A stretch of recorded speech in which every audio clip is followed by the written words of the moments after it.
One additional point I wanted to make is being able to set up the email with this. So for example, when you push on the Fields tab, and in the upper right hand corner there's the box with the arrow pointing up, that is the transmit button. So if you push on that, it should compile the information for all of the different growers.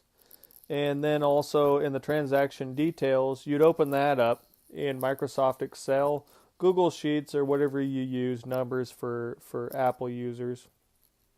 And then that would give you a spreadsheet. Then you could use that information for your crop insurance record keeping. One of the things to make note of, let's say that we want to email that information out.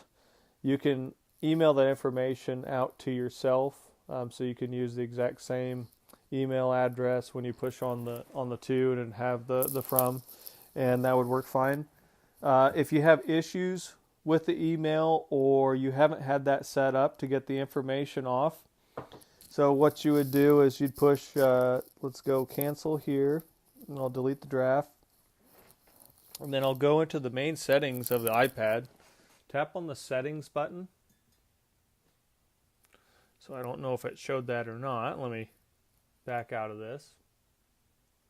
And then I'll tap on the settings button. And it'll take me to accounts and passwords. That's where I should be. So if it has you starting out up here, scroll down to get to accounts and passwords. Should be right after iTunes and App Store. And let me back out so you can see that previous screen. So it says app and website passwords, and then it says iCloud, Gmail. If I need to add an account, I can push add. And one thing I might suggest is iCloud, Exchange, Google, Yahoo, AOL, Outlook. Those are all quality email carriers that you can use. If you use a smaller email carrier, you might have some trouble with your information. That's something that I've dealt with in the past. And so if you haven't had any issues with your email being transferred out and over with smaller companies, that's great. Typically, the larger ones are going to transfer the information over a little bit easier, and it also makes it easier to categorize the information and keep it organized. So for example, if I tap on, let's say, Google,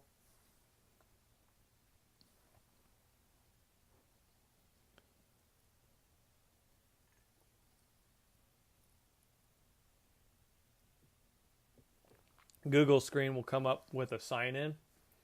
And then in that sign in box, I can create my account, or I can use, if I have an existing Gmail already set up, so you can set that up ahead of time where you can create it at this point.